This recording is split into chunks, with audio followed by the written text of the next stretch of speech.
Hi guys! So for this week's final YouTube lecture video, I will be talking to you about communication and collaborative work in teams and networks. Chapter 8 addresses the final three changes that the nature of organizing underwent.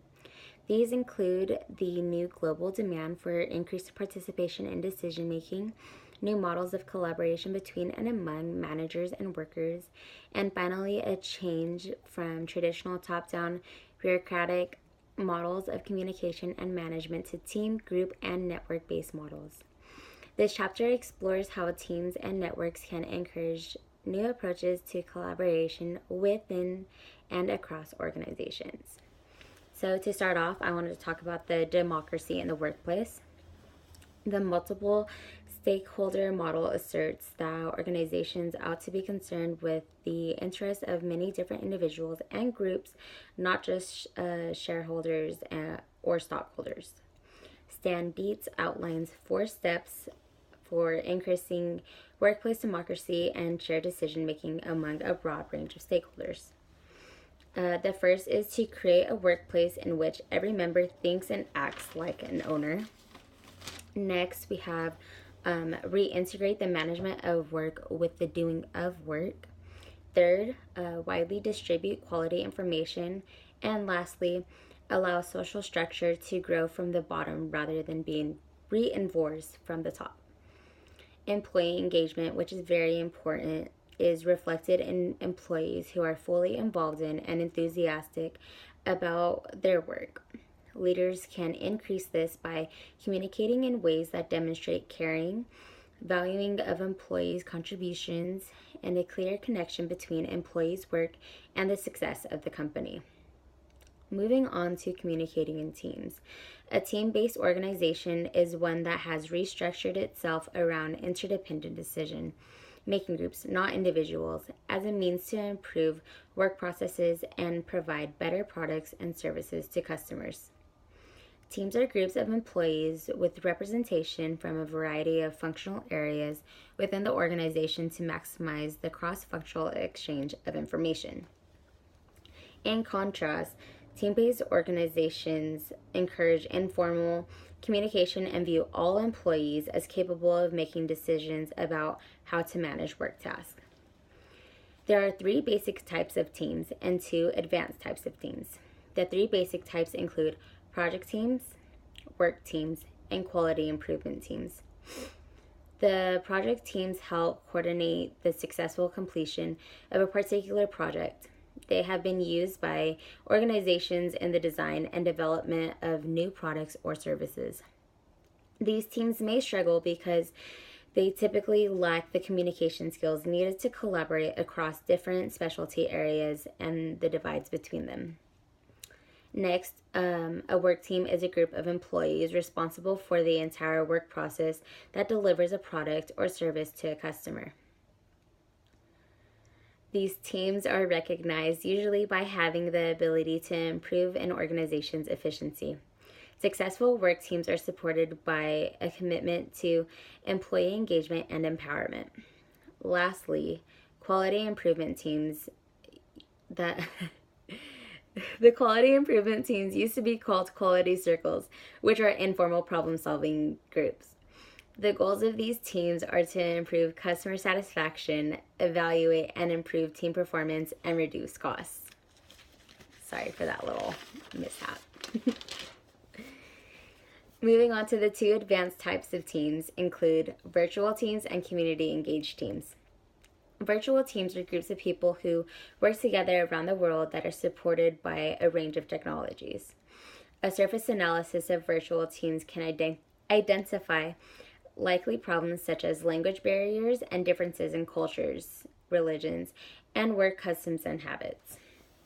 Community engaged teams are a specific type of team that involves a bona fide working relationship between employees and in an organization and the community members who care about and are impacted by that organization. Next, we'll move on to the communicative dimensions of teamwork. There are 5 communicative elements of team interaction that are essential to consider: roles, norms, decision-making processes, management of conflict and consensus, and cultural diversity. First, we'll start off with roles. Effective teamwork requires a balance between the goals of individual members and those of the team. Team members tend to adopt predictable communication roles, which are consistent patterns of interaction within the team. There are 5 different types of roles: task, maintenance, self-centered, prince, and facilitator. First, in performing the task role, the team member summarizes and evaluates the team's ideas and progress, or initiates the idea generating process by offering new ideas or suggestions. The next role is the maintenance role. The team member's communication seeks to relieve group tension or pressure, or to create harmony in the group. The third role is the self-centered role, which has a lot less positive effects on the group. This role of a team member seeks to dominate the group's discussions and work, or to divert the group's attention from serious issues by making them seem unimportant. The next role is the prince role, which is exhibited by group members who fancy themselves or hype themselves up to be brilliant political strategists and see the world as a political entity. Lastly, is the facilitator role. A team member focuses exclusively on group process for the benefit of the team while refraining from substantive comments on issues.